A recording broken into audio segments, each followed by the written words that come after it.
मैं डॉक्टर रश्मि वशिष्ठ, सह आचार्य राजनीति विज्ञान, गवर्नमेंट कॉलेज जयपुर। बच्चों, हम अभी संविधानवाद के बारे में अध्ययन कर रहे हैं और संविधानवाद क्या है, संविधानवाद की विशेषताएं क्या हैं, उसकी अवधारणा क्या है, इन सब के बारे में अभी तक हमने जाना है। आज हम ये देखेंगे कि संविधानवाद की जो अवधारणा है उसके लक्षण क्या हैं। तो बहुत सारे विचारक इसकी अवधारणाओं के बारे में अनेक बातें करते हैं। पिनाक और स्मिथ तथा अन्य कुछ लेखकों ने इस विचार का प्रतिपादन किया है कि संविधानवाद की एक ही अवधारणा है और वस्तुतः एक ही अवधारणा हो सकती है, और वो है पाश्चात्य अवधारणा या उदारवादी लोकतंत्रों की अवधारणा। इस विचारधारा में आंशिक सत्य है, पूर्णतः इसको स्वीकार नहीं किया जा सकता है। संविधानवाद एक गत्यात्मक अवधारणा है और इस कारण देश काल की बदलती हुई परिस्थितियों के अनुरूप संविधानवाद से एक से अधिक रूप हो सकते हैं, क्योंकि हर देश, हर काल, हर परिस्थितियां परिवर्तित होती रहती हैं। वहाँ के मूल्य, वहाँ की आदर्श, वहाँ की आस्थाएं, वहाँ की मान्यताएं अनेक प्रकार का बोध कराती हैं, और इन सब के कारण आदर्श विभिन्न राष्ट्रों के अलग अलग भी हो सकते हैं, एक जैसे नहीं होते हैं। अतः भिन्न संस्कृति वाले देशों में संविधानवाद की अवधारणा भिन्न हो सकती है। इसके उद्देश्यों की प्राप्ति और के साधन आधार पर संविधानवाद की अभी तक 3 अवधारणाओं के बारे में बताया जा चुका है: पाश्चात्य अवधारणा और साम्यवादी अवधारणा और संविधानवाद की विकासशील लोकतंत्रों की अवधारणा। संविधानवाद की जो ये विभिन्न अवधारणाएं बतलाई जाती हैं, इन सब अवधारणाओं के बाद भी आज भी संविधानवाद का जो मूल है पाश्चात्य संविधानवाद पर ही आधारित है।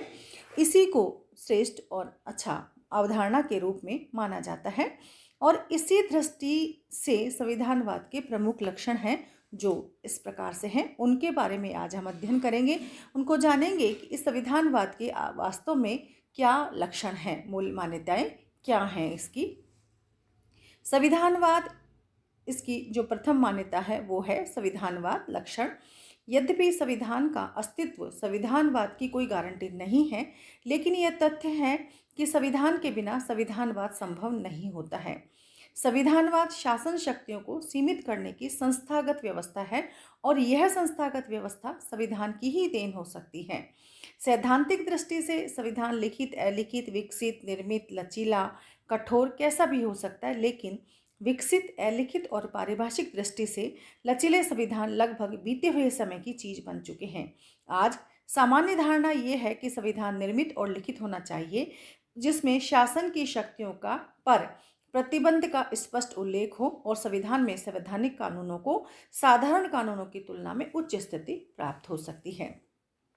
जनता के प्रति उत्तरदायी या लोकतंत्रीय शासन। संविधानवाद को लोकतंत्र का समरूप मान लेने की भूल नहीं करनी चाहिए हमें। संविधानवाद आज के कुछ तथाकथित लोकतंत्रीय राज्यों में जनता द्वारा निर्वाचित सरकारें जिस प्रकार से मनमाने रूप में आचरण करती हैं, उसके कारण प्रत्येक लोकतंत्र राज्य को संविधानवादी राज्य कह पाना संभव नहीं हो पाता है। लेकिन लोकतंत्र और संविधानवाद परस्पर समरूप न होने पर भी लोकतंत्रीय शासन संविधानवाद की एक पूर्व शर्त है। उसके बिना संविधानवाद संभव नहीं है। कार्टर तथा हार्ज के शब्दों में कहा जा सकता है कि संविधानवाद अधिनायकवादी विहीन राज्य में ही संभव है।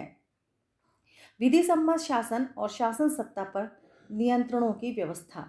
अरस्तु के समय से यह विचार मान्य है कि आदर्श राज्य में सर्वोच्चता की स्थिति किन्हीं व्यक्तियों को नहीं, वरन विधियों को प्राप्त होनी चाहिए। अर्थात जो सर्वोच्च शक्ति है वो विधि के आधार पर संचालित की जानी चाहिए,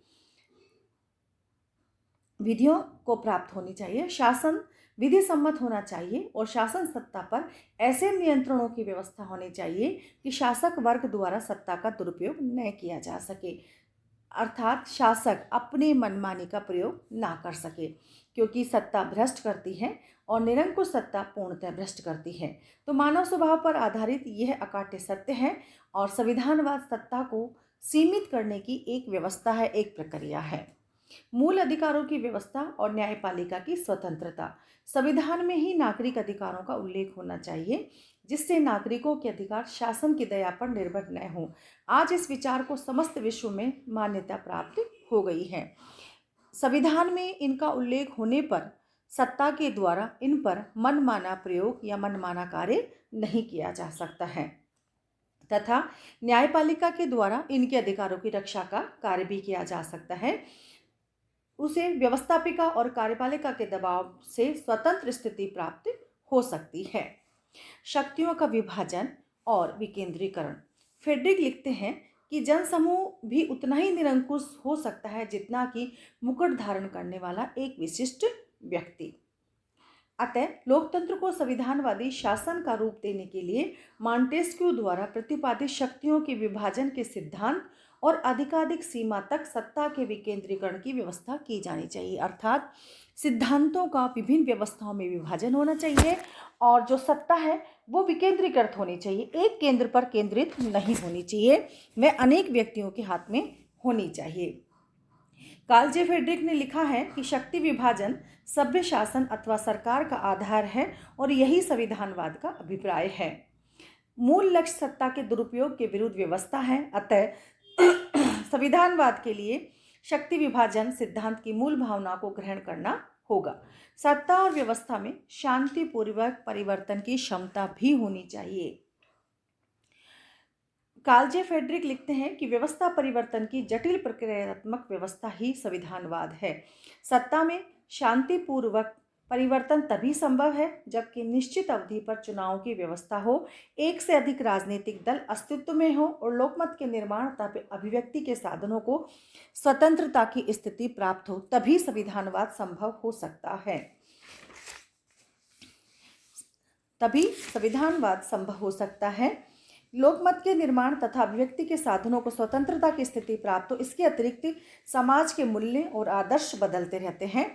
अतः संविधानवाद का आदर्श इस बात की मांग है कि व्यवस्था में अपने आप को इन बदलते हुए मूल्यों के अनुसार ढालने की क्षमता होनी चाहिए।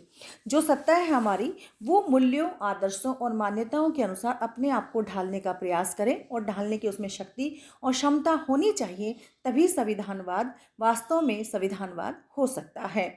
श्रेष्ठ परंपराएं और सामाजिक बहुलवाद। संविधानवाद की दृष्टि से सामाजिक, सांस्कृतिक व संवैधानिक परंपराएं और बहुलवाद का भी पर्याप्त महत्व है।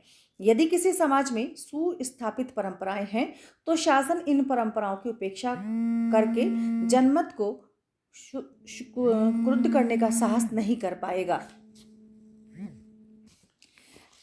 श्रेष्ठ परंपराएं और सामाजिक जो परंपराएं हैं, बहुलवाद का महत्व इस दृष्टि से स्पष्ट है कि संयुक्त राज्य अमेरिका ने जिन संवैधानिक व्यवस्थाओं के आधार पर एकता, स्वतंत्रता और न्याय के लक्ष्य को प्राप्त किया। संविधानवाद के संबंध में इस बात को ध्यान रखना होगा कि संविधानवाद मूलतः एक गतिशील धारणा है।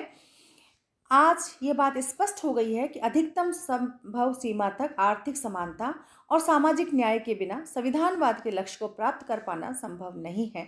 अतः संविधानवाद को प्राप्त करने के लिए पाश्चात्य संविधानवाद का आर्थिक और सामाजिक न्याय के साथ समन्वय स्थापित करना होगा।